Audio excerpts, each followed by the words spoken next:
Hey, what's up, guys? This is TJ, and this is the Show Me Better in Real Life podcast. The purpose of this podcast is to help all of us to be able to grow together. And one of the ways that we're able to do that is by you telling me what it is that you would like to hear. So we know that a few of the things that this podcast is about is from the perspective of a father, a son, a grandpa, but that's not all this is. It's not just a podcast about men. It's actually something that is geared to be able to affect the entire family. And so maybe you were looking to see what the perspective of a grandpa might be. Maybe your perspective may be from the daughter of a father, and you want to know how to navigate through certain situations when it comes to that dynamic of a relationship. Wherever you are, we want to be able to hit you directly with that. And so that's the purpose of this video. So if you can do me a favor and TikTok, on Instagram, any place where there's DMs or an inbox or a comment section, I want to encourage you to go ahead and leave a comment, drop a DM, so that we could go ahead and approach a bunch of different things. We're going to be having conversations with different types of people with different walks of life. I'm going to be telling you about my life experiences and the perspective that I have coming from where I'm coming from. But I'd also love to be able to include where you are, because one of the gifts and the beauty in community is the fact that there's different walks of life, different perspectives, different questions that can be asked and answered. And so I'm hoping that you'll help me be able to do that. What we're looking to do is to be better together. And so join this journey with me. I mean, they don't know how long. You got that set up in 5 minutes. It's for, yeah, absolutely. It was totally 5 minutes. Oh, man. Been sitting in this here chair for 2 hours. No joke. Listen, man, it's not that far off. Hey, what's up, guys? This is TJ with the Show Me Better in Real Life podcast. And actually, my name is Mike. This is TJ. TJ, how are you doing today? Good. Started this podcast about in the beginning of the year. No, sure. No doubt, man. Anyway, so we got, obviously, I'm TJ. This is Mike. Mike is one of my coworkers. That's how we met. And so a lot of what it is that we kind of navigate through on the Show Me Better podcast is essentially exactly as the title says, is to like show other people better. And it's not because I've got it all together, or even that Mike's got it all together, but it's just that we can learn from each other through the like different stories and perspectives that we have. And so, Mike, before we dive into anything that's remotely deep, why don't you just tell us a little bit about you? Okay, sure, yeah. From the very beginning, born in Phoenix, Arizona, mostly raised in Prescott, Arizona, a very nice place, big. A lot of people go there to retire. It's a small town, but tons of golf courses.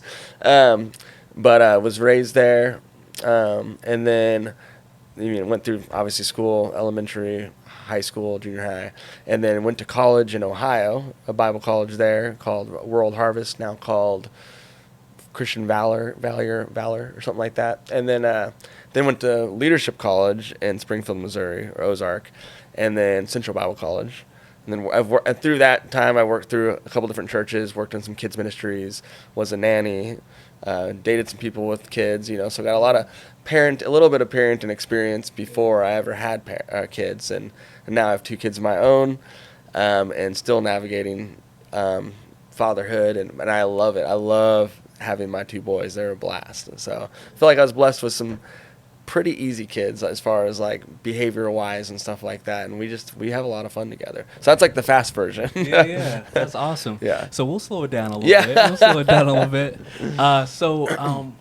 Like kind of growing up, what was that like for you? Like I know you said you grew up in Arizona. Mm-hmm. Like, did you have a pretty chill childhood? So I mean, when I was really young, my biological father. I think my mom, I was the third of 3. I was the youngest, and it was an abusive situation, very abusive. And so there's actually, because of that whole situation, there's not like a ton of pictures of me when I was really that young. Yeah. But we had to go to some like kind of like hiding a little bit into different homes or whatever, just to separate ourselves from that situation. But luckily, I had like an amazing stepdad that came into the picture, and he raised us 3 kids, and eventually my parents adopted a 4th. So it was an interesting, from a young age, it was very interesting. And I know through the work that you and I do and some of the work that I've had, I've learned that when you're that young, you can actually have a lot of trauma can be even more intense when your brain's developing, you know. I don't feel like I have a ton of trauma, but I mean, but it could affect, you know, kids when they're that young, when they have that type of trauma. So, so I was raised by my stepdad. And yeah, I mean, I felt like it was normal. It was all I ever knew. I mean, I was really young. We talked to my biological father here and there, but it was pretty rare. And I feel like as 3 kids, we're super blessed with an awesome stepdad that made sure we were in church, loved on us, and worked really hard, showed us what hard work really is, kind of thing. So that's like kind of how that played out, you know. Yeah. So one of the things that we were kind of talking about actually on the way, because we're actually on like a work trip, and part of the conversation that we were kind of having is like the effect that having dad in the house has on you, or not having dad in the house. And the percentages are crazy when it comes to like those types of things. We all call our stepdad dad. Yeah. So I don't remember that gap. And I think even my biological father and my mom went to church still. So I don't remember a gap. And my stepdad and my mom were really, I mean, we were always in church, you know, and involved in church. So, and always, I mean, talked about the word growing up a lot. And my mom and dad, you know, read the Bible every morning pretty much. And they would say that, because they were young, sometimes I forget like how young they were raising us, you know, because they were like, now it just seems like they were kids, you know, raising. And so I don't think I necessarily saw it modeled. I mean, my parents did pray with me, and I still pray with my parents. You know, I mean, both my biological and dad have passed away in like the last year or two. But would always pray with my stepdad and pray with my mom a lot over the phone. And I try to pray with friends and stuff like that. I prayed with my nephew, I believe, the other day. And so I try to make a habit of doing that. I mean, there's a lot of stuff that technology is bad for, but there is good things that we can use it for. And being able to connect and pray with someone that lives in a different state is one of those benefits. So yeah, to answer your question, I don't know if I saw it modeled. It's just something that I've started doing, and try to pray with them even when they're not with me every day. I obviously pray when they're with me, but definitely when they're at least once when they're not with me a day. Yeah. One of the things that like I find myself trying to do is be intentional too. And like with trying to be intentional, like so for me there's like I had a pretty good childhood. Lived with both of my parents. You know, obviously up until I was 18 years old and went off to school, and you know, we didn't have a perfect life, but like they provided for us. When my parents were arguing, they took it to the bedroom, and you know, if they messed up in front of us, they apologized and all those different things. But you know, one of the things that I realized kind of going into like becoming going into manhood, trying to figure out some of the things that I liked about my life, some of the things that I was like, man, I really need to fix, is it caused for me to like kind of think back to my past. You know, and some of the ways that like I realized that there were some ways that I needed to kind of correct, both through the Holy Spirit and through just my own discipline, is the way that I talk to my kids. And so, man, I hear you talking to your boys, and it's full of love and joy and all these different things. And, you know, one of the things I used to get really bothered by, I'm like, man, you know, it's not that I talk trash to my kids, but it's just like it's more aggressive than what I want for it to be, you know. And so in the last like 6 or 7 years, I have been very intentional about in the moment, and this kind of goes back to even what we heard at this conference, like in the moment, hearing what's being said, saying why, and asking the right questions, like why is it that I respond in this way? And so I'm not the guy that is blaming parents or, you know, just my upbringing, but like a lot of it is because of the way the family responded out of where they were, right? Oh yeah. And so for like with my parents, my my mom is the baby of 17. My dad is the baby of 9, I think it is. And so those are, I mean, my mom, before she passed, my mom hasn't passed, but her sister passed. Had a sister that was old enough to be her grandmother. Because right. 17, a baby of 17 kids. That's crazy. And so, like, in that context, whether it's in my mom's context with the 16 brothers and sisters or my dad's context with the,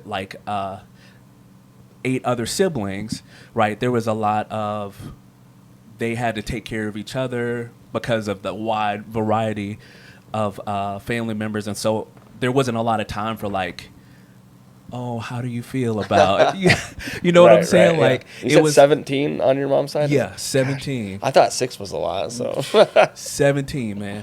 And so there was a lot of harsh talking. Like, I remember going into ministry school, and like, it's not that I've never been a super rough person, but like when you go around people who are not soft, but like, just they don't grow up in the same context that you do, what you say might sound like you're being super harsh. So I would have conversations and somebody would be like, hey, TJ, can you take out the trash? I'm like, you take the trash out yourself. And for somebody who is not used to somebody who comes off as aggressive, it's not like I was like being hateful or I'm going to kill you or anything like that. It's like, you got 2 arms? Right. So it seems very like hard. And again, it's the same thing with my kids. It's not like I'm like saying, you're an idiot, why don't you, fill in the blank with whatever it is. But like, maybe a kid might receive that kind of like what we were talking about. Very, very direct. Right. Very, very direct. And they're like, why is dad mad at me? I'm not mad at you. Like, they take it personal. Right. Yeah. I'm like, I just want you to do what I told you to do. And it's because I love you and I care about your safety and I care about whether or not you're a man or a young lady. And so this is the only way. And so over the years, I have been, like, especially over the last 5 years, I've been very intentional. And I told you to. So listen. Remember when I told you? This is what I would like for you to do. And so I feel like all of us in some capacity have, like, maybe not as direct as my like experiences are, but like everybody has something to where they're like, man, I really wish that the process was quicker for me to do things this way, whether it's for my kids or in my relationships. And oftentimes it's kind of spanned based off of their life experiences, right? Oh, yeah.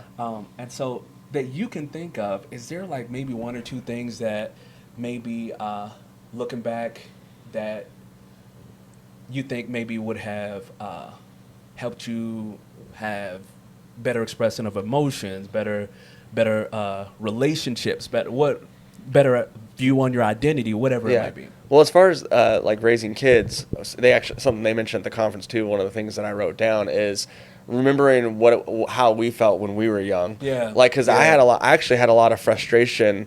Because academically, I mean, I got held back in kindergarten. Like, I mean, people are like, "Did you not color in the lines right?" I'm like, "I guess not." I mean, like, what do you do in kindergarten? Right. But I got held back in kindergarten, and then throughout elementary and even junior high, I was frustrated a lot with like the schooling aspect, and then I think that affected my confidence. We talked about that a little bit, which most people wouldn't think that I had a confidence issue now, because I've really grown from that. But I try to remember my emotions and my feelings when I was a kid, like, and they mentioned at the conference, like when you're a teenager, like you think a breakup is like the end of the world, because that's all at that point in your life. And that maybe is one of the most dramatic things that have happened kind of thing. So to them, it is a big deal. Right. So I try to remember what my emotions were like when I was a kid. Like, how did I feel when I was told to take out the trash, or how did I feel when I had to keep my room clean, and not that's an excuse not to do that stuff, but it helps me speak to them in a more understanding way. When I remember, I'm like, oh yeah, this was annoying for me when I was a kid also, and I don't want to act like it was like I always did everything right, kind of thing, and without complaining ever, Right. Back in my day. We walked uphill both ways. Like, how did that work exactly? So that's one thing that I've learn, and I even, in coaching and stuff like that, I try to tell others to like try to remember when you were a kid, and remember your emotions, because that'll help us, I think, train kids and raise them. So that's one of the things. And I would say self-awareness is another big thing too. Like as far as communicating to the kids, and it's funny because I'm trying to get my 7-year-old to understand, like, can you tell that you're grumpy right now? Like, and I'm not trying to be mean or demean him. Like, I really want him to be able to tell that when he's like easily irritated. Like, I'm like, do you see the difference now? Or the next morning, I'm like, did you realize that you were a little bit more irritable before the nap? And so far, no. Like, he's like, nope, I haven't noticed. But Mike, that's good though. Yeah. Like that is something that, so just to kind of give you a context for like my family, and I don't know if I've like kind of giving you a breakdown of my family, why we have so many kids. not really, actually. So I've got a total of 3 biological kids. Mm-hmm. 1 is still alive, 2 have passed on. Then we have, between the rest of them, we have 8 that are either they have just come to live with us for a season of time because of some stuff that they had going on at home, mm-hmm. and they came from the community. And then we have some family members that have come to live with us. And so between the 3 biological that we have and the 8 that are either adopted or legally adopted or adopted in love, mm-hmm. we've got a total of 11 kids. Okay. And so the majority of our kids are they're adopted adopted. Mm-hmm. And so like in our house, like that's something that has taken, because like when the kids moved in like for foster care, so to kind of give you an idea of what it is that we like how we, I'm trying to say this in a way that doesn't sound weird. I'm gonna just say it like this: the way that we obtained our family was put together, is about 13, 14 years ago. We were taking our oldest daughter to school. I'm sorry, not school. We were taking her to church because basically she was living with some family members. They stopped going to church. She moved back in with her parents, said the only way that you can keep going to church is if you take this sibling with you, if you take this sibling with you, if you mm-hmm. take this sibling. So then it turned into, okay, so the only way that you can go to church is if they pick you up at 8:30 on Sunday morning and keep you until 8:30 at night. Oh, wow. And so, for 2 years, we were picking them up for church. We were feeding the kids multiple times where, like, the kids didn't have any food, and most of them were in diapers and still drinking formula and things like that. So, like, the oldest would call, and she'd be like, hey, we need XYZ. Is there any way you can help? And so we did that for a period of time. Then the oldest found out she was pregnant.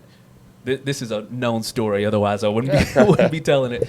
But she found out she was pregnant. Some stuff went down at home to where they had to get removed, and then we've had them since then. And so, like during the time that the kids moved in, we were like 23 and 24 years old. So we had and we had our own stuff that we were trying to navigate through between the death of 2 kids, being parents to a baby. At the time when they moved in, he was like 2 or 3 years old. Yeah. And so like navigating through all of that, and then bringing in, and at that time, an additional 5 kids into the house. The oldest was pregnant. And so like, you guys were like on the fast track for learning. Right. Just boom, boom, boom. So one of the things that it took like 15 years for us to be able to come to the place of is, especially for me, because again, in my house, like you either did what you were told to do, or you got popped upside the head, or you got a SWAT, or, mm-hmm. You're grounded for 47 years. I actually just got ungrounded last year for my birthday.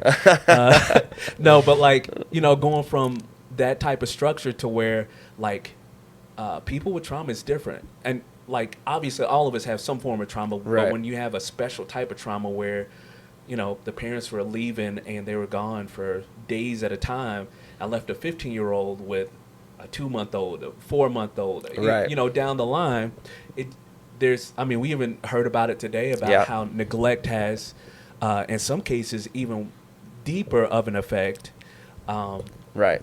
And so anyway, going back to what I was saying, the fact that you're walking your sons through, hey, do you recognize that when you do this, it has this effect on your body, is a great start. Whether they get it or not, Right. like whether it's an instantaneous thing or it's a like, oh, let me have to keep doing this over and over and over again. Like, it's a great place to start because your boys already like have a heads up on what so many other kids don't have, you know? Right. I think self-awareness is so key for adults and kids. And so that's one reason why I want them to have that self-awareness. Because I have to have self-awareness when I'm irritable. Like, man, I kind of got frustrated with them a little bit quicker than usual. Right. Like, I need to not do that, you know? Need to hold my breath a little bit or, you know, take a deep breath kind of thing. Right. And I catch myself every once in a while where I'm more irritable, you know? And that's why, I mean, I just know for a lot of issues that people have, self-awareness is like, you know, half the battle. Yeah. If you don't have self-awareness, you're never even going to know that you have an issue. Absolutely. You're going to think everyone's against you or crazy, you know, when really it's 100%. like, it's you, you know? Yeah. One of my kids, they just started working last year, and she's one of our older kids, but like just because of some stuff at home, there's a lot of things that she didn't experience, specifically in certain ways to mature in relationships and social cues and things like that. So anyway, like some of the things that have happened, like in her job, like some of the conversations that we've had have been, hey, have you thought about it from this perspective? I know that XYZ is happening. I know so-and-so is talking to you in this way. And hey, they may be 100% wrong, and that's fine, but let's talk this thing through. You know, one of the things that I have to find myself doing a lot, and it's not because I'm necessarily wrong a lot, but it's more of I care about the people that are around me. And so if I say something in a way that rubs people the wrong way, and this is one of the ways that I've tried to like train my kids is, hey, if I say something that bothers you, maybe it's not the right time in the moment to say, hey, that makes me mad. But sometimes it is. But like, if you're reading the room and it's not the right time, come back and say, hey, Dad, like when you said XYZ, it really hurt my feelings because I don't want to do that. You know, sometimes like there's things that need to be said, but if I can find a way, sometimes I get in my emotions or I say things that are harsh that I didn't think was harsh when it came out of my mouth, but when it hit your ears and heart, then it was. Yeah. And so one of the things I'm consistently doing is like apologizing. You know, I'm finding myself in spaces where I'm like, I'm not above apologizing when I do something wrong. Now, that's not to say I'm not bullheaded in that. There's not times where I'm like, no, bro, you were wrong. I mean, I'm sorry I hit you wrong, but you're wrong. But do you think that you feel like it's important, like whenever we're navigating through that because we were talking about how like manhood and fatherhood are so important to the family. How important do you think that it is for us as men to be in places where we are okay with either apologizing or correcting things in a way that may not shine the best light on us? Oh, I think it's super important because obviously our kids are going to be learning from us. If they never see us apologize, chances are they'll never apologize. And you don't want them to, that would be like the not having self-awareness. Apologizing, it's part of self-awareness. You see that you did something wrong and you're not too prideful to be like, hey, I did this wrong. So I think I see it, obviously I don't want to create the opportunities on purpose, but I do see it as an opportunity when I'm like, I have an opportunity to be able to say, hey guys, I overreacted like this. Because I mean, even just the other day, and I always feel so bad about it afterwards though too. But I was already kind of feverish and I was sick. We didn't do anything all weekend. And the kids play great though. They just play with each other. And we're very social, so we're always hanging out. So staying home is pretty different.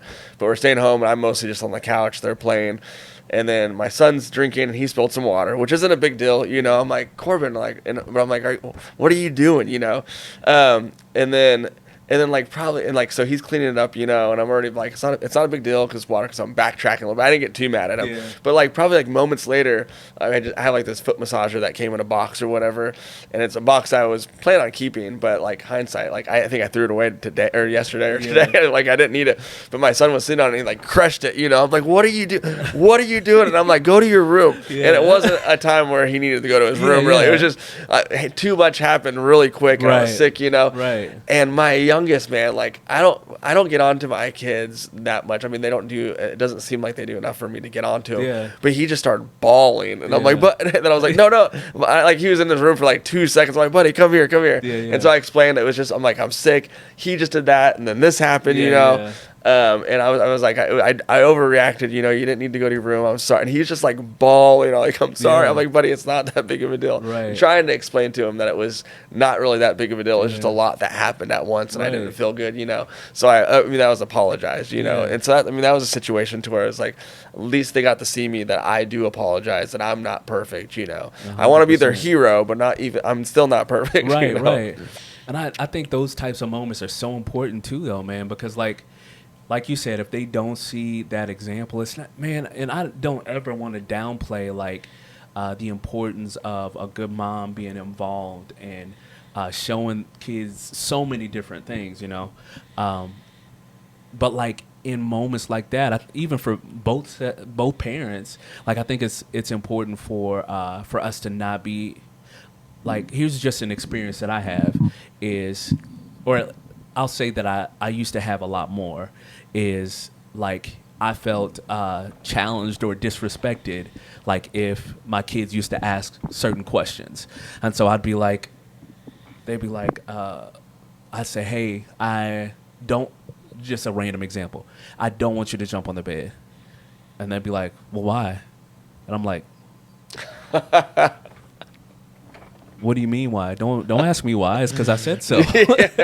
You know. And again, it's one of those things where you and they're not asking it to be disrespectful. Right. They're just wondering, like, right. They're just like, I legitimately don't know. I'm 10 years old. Yeah. You know, I'm just getting to the point where I can jump on the bed without falling in 2 seconds. Like, why? Yeah. Why is it that I have to stop jumping on the bed? And you know, so it went from during a certain season of my life, don't say that, that's disrespectful, to, is that really disrespectful? Yeah. Was there ever a time where you're like, actually, I don't have a good reason of why you can't do that? 100%. 100%. Like, there's plenty of times where I'm like, they ask me the question, and my wife, sometimes she makes me mad too. My wife, she'll be like, yeah, why? I'm like, oh, so we're doing that now. So then we have our little argument. Yeah. I'm like, don't do that. You're supposed to be on my side. How you jumping on their side? They're the kids. She's like, I'm just curious They're being too. disrespectful. She's like, I'm just saying, I don't know how that's disrespectful. Tell us how that's disrespectful. But you know, it's just a process of learning, man. Yeah. And I think there are pivotal moments that like make for like dads who are growing, you know. And that's something that I also try to be intentional in. Is that's why I love like some of the books that we read. Like even with this book that we're getting ready to read. Mm-hmm. I've read it, but I'm looking forward to reading it again. Oh, you've already read it? Yeah. Called The Body Keeps the Score. Atomic Habits is another one of those that I really love. Oh shoot, there's another couple. Anyway, so there's a couple of different books that have been really impactful for me, and the biggest reason why is because like it's helping me to, man. I was telling one of my kids, I want to say it was my 11-year-old. She was just being super expressive, and you know there are still times, but before there were a lot more times where like big emotions. Or like super expressive emotions, like physically made my body like feel bad. You know, like there'd be these huge emotions to where they're really sad or they got hurt, so they're screaming at the top of their lungs. My body takes it and I just immediately get overwhelmed. And like I've gotten to the point where I can like self-regulate much better. But like there's a period of time where I'm like, everybody get out of here. Because it's like, you know, we talked about fight, flight, or freeze. Yeah. And oftentimes mine is, it's not a physical fighting, but it's like I got to clear everybody away from me in order to be able to fix what I need to fix. And then I'll come back. And if apologies are needed, I'm going to apologize. Yeah. If I need to give you a hug, I'll give you a hug. But, like, my mom's the same way. Like, where any big emotions that we had whenever I was younger was like, you need to calm down. And I'm like, okay, cool, but how? Yeah. You know what I mean? And so, like, it's interesting to see like how like the different experiences that we have, they kind of like they mold how our future is going to look, and sometimes we have to like untangle like some of the ways that things were supposed to be done compared to the way that we learned how to, I guess, kind of cope with. Yeah. And so, do you feel like in your relationships across the board, like we know that you are being intentional with your kids, we know that you love your kids, and that you do everything that you can to make sure that when it comes to their safety and their growth, that it is that you're putting that as a priority. But are there any relationships that maybe haven't worked out to the best, whether it's a romantic or a friendship or whatever, Yeah. that maybe have just been a process of like untangling some of the ways that you received that whenever you were younger? Does that make What sense? was that last part of what? Because of how I was young, how it may have affected. Oh, okay, gotcha.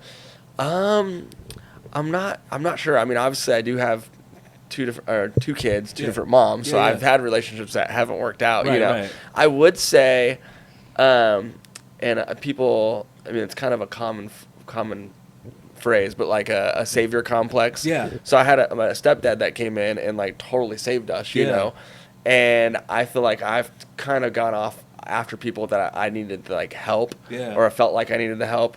Not always, but in certain circumstances, and I think that was obviously the wrong reason to be in a relationship, kind of. And so I've become more self-aware of that. Some people, luckily, I have good friends that have called me out on that. You know, like you need to stop just going for people that have issues or need help or whatever kind of thing. And so that would be something that I think I learned almost subconsciously when I was younger, and then I kind of figured it out later, and like real far later. You know, not in probably in the last 5 years or so that was something that I did, and then I probably picked that up because of the good things that I saw when I was young, but it just affected me in a certain way, you know. So I mean, that would be. I mean, does that answer the question? Yeah. Isn't it interesting that like no matter what, like each person is responsible for how they take in the information, right? Because like you said, you had a positive experience where like your stepdad came in like during the time where things were wacky with bio dad and with mom, and having small like gap between having a man in the house and not. And I guess that could be a half glass full. I mean, some people may look at that and maybe just say like a negative situation, because I guess there was negative there too. But I mean, I see it as my stepdad coming in, that whole part being positive. Right. You know? Right. So I think it's interesting the way that we like we have those moments, right? I'm trying to think.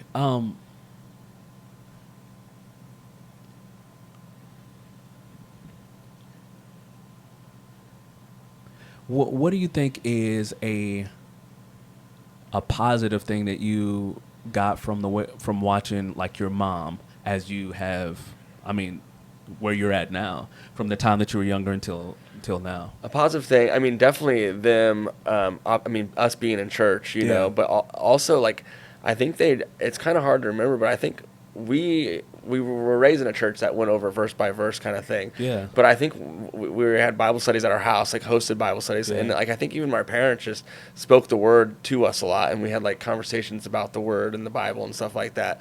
And so I mean, I think the word, I mean, obviously it's, you know, living and active, sharper than any double-edged sword type of thing. I think that really stuck with us, you know, even in our bad times, when there's a time that I turned away from the Lord, like I knew God existed because I'd experienced Him, you know. And I think just them praying over us a lot, praying with us, and the love that they had for us that was evident, and really raising us up in a Christian home with the Bible and stuff like that. I think that impacted me huge, and then I see me doing that with my kids as well. And so I mean, that I'd say that's like the biggest thing, is just having Scripture, going over the Bible, having Bible studies, them reading the Bible with us a lot when we were young. So I'd say that, and I have my kids memorizing verses already. You know, I think my oldest, I think, almost has 20 memorized, and they have to remember the previous ones. So like I have a little chart every 3 they memorize, they get a prize. Every 5 they Yeah. memorize, they get like money, cash money. You Yeah, know? yeah. And it's fun. I've recorded like doing it with them, and it's not necessarily easy. It's very Yeah. like really they get like sidetracked a lot, you know. But that's part of it, and it's fun, you know. Yeah. And then they get their last one, they're like, all right, where's my money? They start like jumping around and stuff like that. Give me my money. Oh man. When they get 100, I'm supposed to give them $100. So Oh, that hopefully sounds like good incentive. yeah, hopefully it'll be a season that I have $100. Yeah, yeah. I mean, this is money. This is as good as money. This is an IOU. Give them a million of those. But yeah, that is a big part, being involved in church, and not just going to church, but my parents being involved in church, and us seeing that, I think, was huge. Yeah. You know. But it is interesting, like even those moments that we're talking about, where I got upset at my son for falling into a box that wasn't even gonna keep, like that was impactful. Like he remembered that because his mom later, when we went back to his mom's house, she's like, "So what happened with the box?" You know, Yeah. I'm like, "Oh great, Like, you told her? No, no, I never wanted to. Don't ever tell her that again. I always want them to be honest. But it shows you how impactful that is. But I can tie that to a positive thing, Yeah. the apology, Yeah. and showing that we should never be too proudful, so because that was kind of an intense for a moment, something that he obviously stuck with him, Right. So I mean that's a good thing to tie a positive thing to. So hopefully he remembers the positive aspect of Right. it as well. So One of the things that kind of reminds me of is like tonight, one of the key points that they had like during dinner was behavioral match, right? And so like it can give an opportunity for like a core memory to where it was both something that could have potentially like made them upset and been a bad turning point because of the way that you handled it. It gave them more of an opportunity to later on be able to, and obviously the behavioral match was a little different in the way that they were saying it. Right. But just the way that it kind of processes in my brain is like the same as like fixing anything else, so whenever they come to a place where they have said something that was off, or maybe talk to somebody who's in authority, kind of wild or crazy, like subconsciously they can go back and be like, oh, Dad XYZ, if he messed up, then I can mess up, and so it's okay for me to apologize. Man, one of the things that that I was had a really proud moment for one of my kids was he's 15 now. So he's got a little hair on his chest, a little hair over the roof of his mouth, and he's not quite taller than I am, but he's getting pretty close. But one of the things I've always been very, very serious about is making sure that my kids respect my wife, and that regardless of how big the kids get, that they understand that respect is mandatory in my house for my wife, because she's the one that she's the glue that holds things together, right. And so. Obviously it didn't always pan out because they're kids and they're learning and growing and trying to test their boundaries and things like that.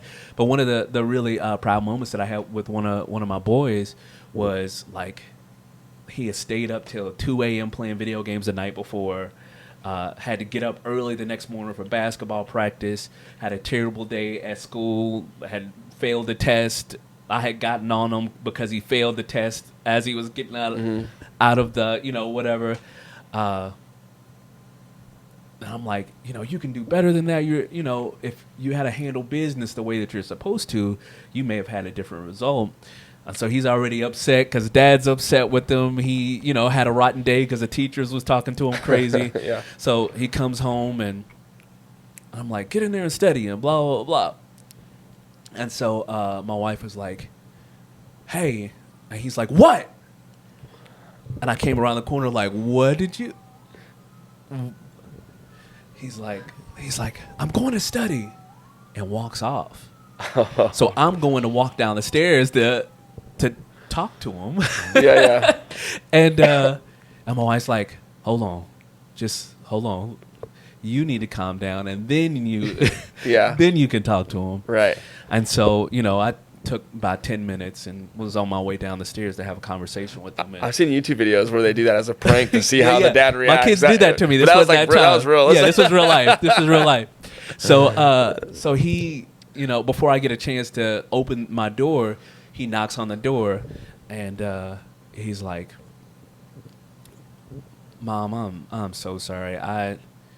This is not any excuse, but I have had a terrible day, and these are some of the things that were going on, and it's no excuse. I should not have talked to you like that, because I love you, and that's not my intent."